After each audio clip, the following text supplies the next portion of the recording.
Berikut ini adalah permasalahan secara teologis di dalam alat penggunaan alat peraga.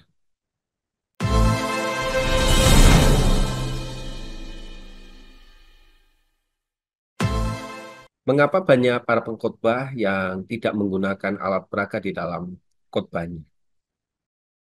Mereka mulai berpikir bahwa yang pertama akan menggeserkan fokus firman Tuhan kepada alat peraga. Di dalam permasalahan teologis ini, banyak tradisi kekristenan yang menganggap bahwa Alkitab Tuhan itu menjadi pusat utama dalam pengajaran khotbah. Sehingga khotbah-khotbah itu akan bersifat ekspositoris, artinya penjelasan kata-kata secara detail menggunakan bahasa asli, konteks dekat maupun konteks jauh. Sehingga mereka menghilangkan di dalam unsur ilustrasi. Kalaupun ilustrasi itu ada di tengah naskah khotbah mereka, maka ilustrasinya itu sangat dangkal dan sangat sederhana dan tidak mengandung muatan emosional.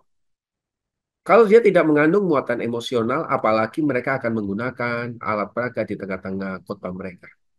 Ketika alat peraga itu terlalu mendominasi atau menjadi pusat perhatian, ada resiko bahwa audiens itu lebih berfokus pada benda atau ilustrasi fisik daripada pesan rohani yang ingin disampaikan melalui firman Tuhan. Oleh sebab itu mereka menghindarinya menggunakan alat peraga di tengah mimbar mereka. Kemudian ada lagi mereka berbahaya tentang penyembahan berhala.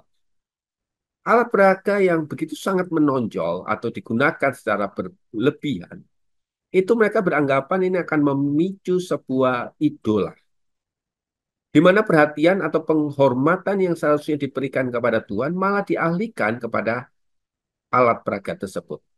Ini membahayakan karena Alkitab sangat jelas menentang penyembahan kepada benda atau ciptaannya, seperti di dalam kitab Keluaran, di dalam kitab Yesaya, ya.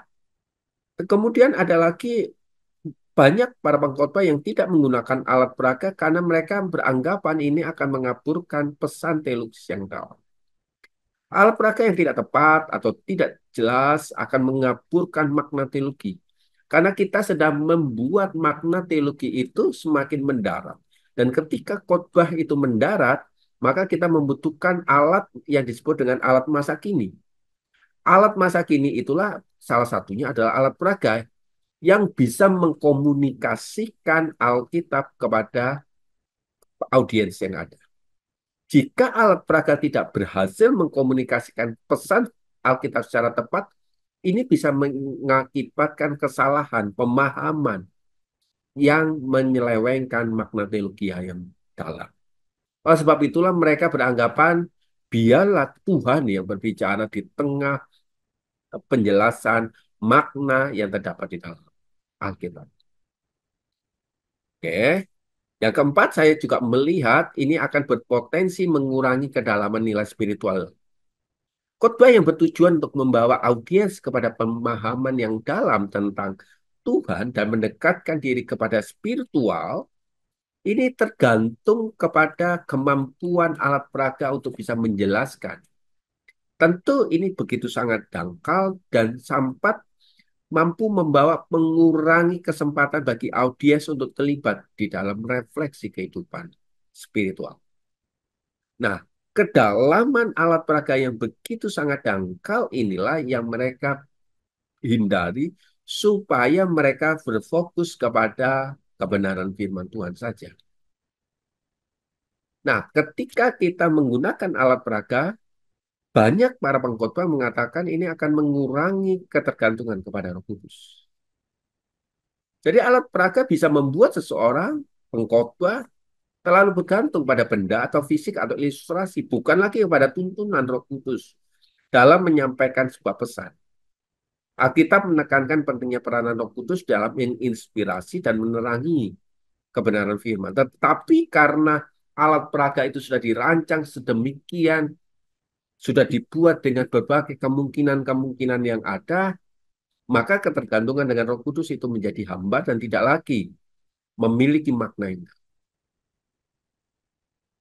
Bahkan Dengan penggunaan alat peraga ini kita yang sangat begitu sangat terbatas, harus diakui begitu, akan mampu menafsirkan sesuatu yang salah. Yang alat peraga itu tidak akurat dapat menginterpretasikan ganda dan menimbulkan penafsiran yang membawa kesalahpahaman di dalam hal teologis. Nah, bagian-bagian seperti distraksi tentang kesederhanaan yang begitu sudah sangat sederhana dalam menjelaskan Alkitab. Kita tidak perlu lagi menggunakan media. Itu kerap kali saya dengar untuk menunjukkan bahwa penggunaan alat peraga itu harus ada di tengah-tengah ibadah yang berlangsung. Nah, Bapak Ibu Saudara-saudari, menjadi penekanannya adalah seperti ini sebetulnya. Kita harus menjaga integritas fokus kita terhadap firman Tuhan dan ketergantungan kepada Roh Kudus, bahwa karena dua faktor inilah yang akan mengubah, mentransformasi diri jemaat untuk semakin dekat kepada Tuhan.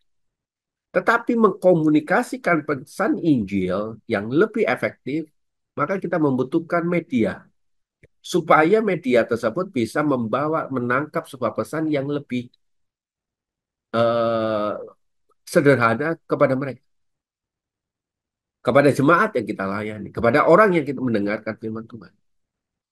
Oleh sebab itu kita perlu menjaga bahwa pesan Injil yang benar dan efektif itu di dalam hal komunikasi.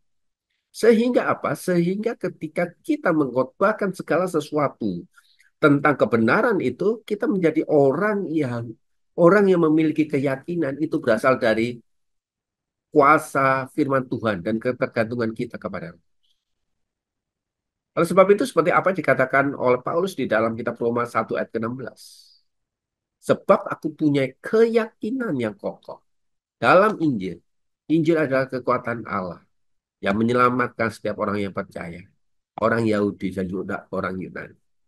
Tetapi aku sama seperti mereka. Ketika aku menjadi orang eh, melayani orang budak, aku menjadi budak. Ketika aku melayani orang Yahudi, aku menjadi seperti orang Yahudi. Oleh sebab itu, Bapak, Ibu, Saudara-saudari, kita harus peka bahwa ketergantungan kita kepada firman dan ketergantungan kita kepada Roh Kudus menjadi faktor utama. Tetapi mengkomunikasikannya, itu menjadi bagian yang harus kita kerjakan sehingga pesan Injil itu disampaikan dengan benar dan efektif.